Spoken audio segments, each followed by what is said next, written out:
Everything collapsed the second Meghan Markle walked into Highgrove believing one image could rewrite history, and King Charles quietly made sure that image would never exist. King Charles makes a monumental mistake by giving Prince Harry the audience with Meghan, Archie, and Lily.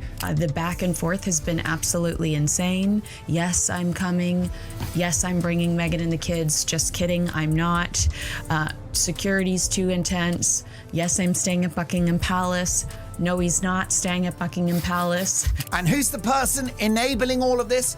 Who is the individual enabling Harry's hideous mental pathology, the victim mentality? My husband! Yes, Meghan Markle, his wife. The King and the royal courtiers, the royal staff, are absolutely furious with Harry for his response to his crushing defeat by the Daily Mail in the High Court last week. Harry couldn't contain himself as ever, simply because he then described His Majesty's government and, of course, the Justice as a total whitewash. I mean, why would you do that? He's going to have a very bad time. In 2 weeks, I think the 29th of July, the judge decides who is going to pay what. And I think that's a really big danger for the monarchy, because Harry and Meghan, again, can say in some ways whatever they want and can continue to act as if they are still working members of the royal family when they are not, because Harry has said some constitutionally and diplomatically charged statements over even just the last couple of months. Meghan Markle crossed 5,000 miles with Archie and Liette, carrying something far heavier than luggage expectation. Not hope, not reconciliation, expectation, the kind that assumes doors will open, cameras will flash, and a single moment will erase 6 years of damage. But what Meghan Markle walked into was not a reunion. It was a controlled environment, a calculated setup. And the moment King Charles said no, everything began to unravel in slow motion, piece by piece, silence by silence. Because what happened inside those 47 minutes wasn't just a meeting, it was a message. And what happened after? That's where the real story began. King Charles has officially met Meghan, Harry, Archie, and Lily at Highgrove House, his Gloucestershire country residence. Well, this is a big story and a big development. Yeah, it is. At the heart of it, it's grandparents meets and reunited with his grandchildren. That's the initial thing that you have to look at, the human element of it. Stay with this, because the version presented to the public feels almost too clean, too polished, too convenient. Headlines screamed about peace, about a royal reunion, about Archie and Liette finally meeting their grandfather at Highgrove House. A perfect narrative, a fairy tale reset. But fairy tales don't come with tight timelines, controlled access, and strategic silence. Fairy tales don't keep guests waiting like outsiders hoping they'll be allowed in. That's not reconciliation. That's containment. The royal re-entry has happened. It is being confirmed.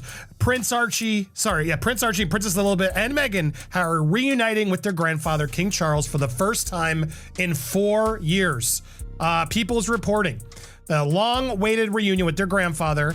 The Buckingham Palace confirmed on Friday, today, that King Charles and Queen Camilla hosted Prince Harry and Meghan Markle and the couple's 2 children this afternoon. Because here's the part nobody can ignore. Meghan Markle and Harry didn't even know the meeting was confirmed until roughly 20 minutes before it happened. 20 minutes after flying across continents, after bringing Archie and Liette into a situation that was never guaranteed. Think about that. Who does that? Who makes a family wait like that? Unless the goal isn't connection but control. No leaks, no staged arrivals, no photographers conveniently placed. After years of private conversations turning into global headlines, the palace didn't just limit access, they redesigned the entire encounter. 47 minutes. That's all Meghan Markle and Harry were given. 47 minutes to fix what 6 years broke. Less time than a routine appointment. And suddenly, the entire trip starts to feel less like a reunion and more like an evaluation. A test. One they were never meant to pass. Charles is not quite the pushover that some people seem to think he is, nor is all forgotten, nor will it ever be. Harry and Meghan will never live down their treachery or the lies they told about Charles and Camilla, and that's before we get to their violation of William and Catherine. Tom Sykes of the Royalists had a completely different take, though, saying that Harry and Meghan just won and that Charles will rue the day that he gave in by granting them an audience. And yet, outside voices tried to twist the narrative. Claims that Harry and Meghan won, that King Charles would regret allowing this meeting. But look closer. Look at the setting. Tea, not dinner, not a long private discussion. Tea, a controlled window. A polite boundary disguised as hospitality. Lady Colin Campbell said it best tea isn't about comfort, it's about distance. It begins easily and it ends quickly. And in this case, it ended exactly when the palace wanted it to. King Charles dealing with, again, this petulant behaviour of, I'm coming, I'm not coming, I'm bringing Meghan and the kids, but I'm not bringing Meghan and the kids.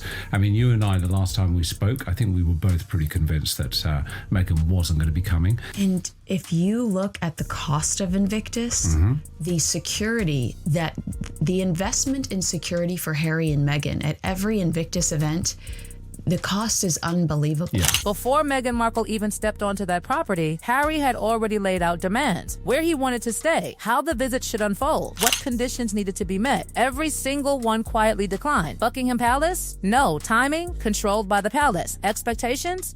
Ignored. That's not negotiation. That's a clear signal. The power had shifted and it wasn't shifting back. Close to Harry said the family's return was not how he wanted it. Diddums. If extra security had been in place, he wanted the children involved in some public events. So again, no intention of actually keeping their faces hidden if he got what he wanted.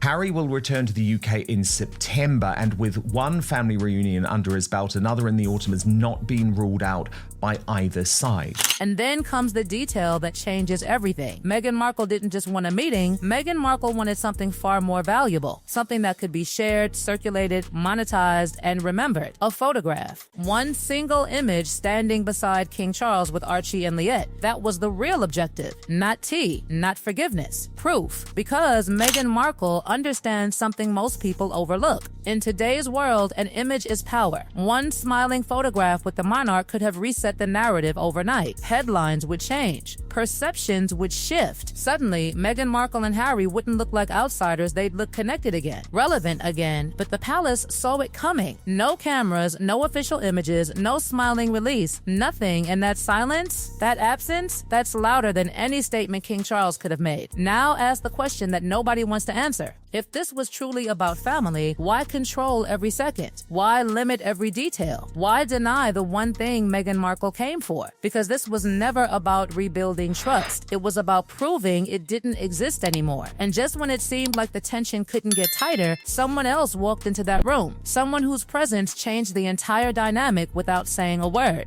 The moment Queen Camilla stayed in that room, everything shifted from a private conversation to a controlled operation. Because Queen Camilla was never just there for tea. Queen Camilla was there as a witness, a silent safeguard, a living contradiction to every version of events that might later escape those walls. And what of the Queen's presence at Highgrove on Friday? Lots of people were surprised by that. Camilla rarely stays there, preferring to spend weekends at her private home in Wiltshire. When Harry flew to the UK, Camilla was in the room, but she left them to it last September when Harry saw his father for a 50-minute chat over tea. That presence alone exposed a deeper truth that had been building quietly for years. King Charles and William had already made a decision long before this meeting ever happened. A decision rooted not in emotion, but in survival. Never be alone with Harry. Never allow a conversation to exist without verification. Because history had already proven what happens when private moments leave that room. They don't stay private. They evolve, they shift, they reappear in books, interviews, documentaries. And so Queen Camilla didn't just sit there. Queen Camilla anchored the narrative before it could even begin to drift. And suddenly, every second of those 47 minutes starts to feel heavier. Every word measured, every pause intentional. Because this wasn't just about what was said. It was about what could never be claimed later. Recollections may vary. 4 words that linger like a shadow over everything that followed. But outside that room, something even stranger was happening. People started noticing the schedule, the timing, the narrow window between engagements, the almost impossible alignment that barely allowed the meeting to exist. Suspiciously tight, suspiciously precise. And when time feels manipulated, you start to question everything else. Because control over time means control over narrative. And narrative is everything. Then the truth began surfacing, quietly at first, then unmistakably. This entire trip wasn't built around reconciliation. It wasn't built around Archie and Liette meeting King Charles. It wasn't even built around forgiveness. It was built around one thing: a photograph, a single image powerful enough to reset 6 years of distance in one frame. Meghan Markle understood that. Meghan Markle built everything around that. But King Charles refused to give it. No cameras, no official release, no smiling faces captured for history. The palace didn't just deny a request, they dismantled the strategy. Because one photograph could have changed everything overnight. It would have flooded headlines, restored perception, reconnected Meghan Markle and Harry to the monarchy in a way no statement ever could. And Buckingham Palace knew it. That's why nothing was released. Nothing was allowed. The silence wasn't accidental, it was deliberate. And when Meghan Markle left, Meghan Markle carried nothing but the absence of what was expected. But the story didn't end at Highgrove. It moved quietly, strategically toward Althorp, toward Diana. And suddenly, the narrative took on an entirely different layer, one that felt far more calculated than emotional. Because a visit to Diana's resting place sounds intimate, personal, almost sacred. But in this context, it raised questions that refused to stay quiet. What was the purpose? Memory or material? Reflection or preparation? Because there was already something in motion, a project, a timeline, an approaching anniversary that needed moments, needed footage, needed emotional anchors strong enough to carry a global audience. And when the estate was locked down for 2 days, when everything went silent again, it didn't feel like privacy.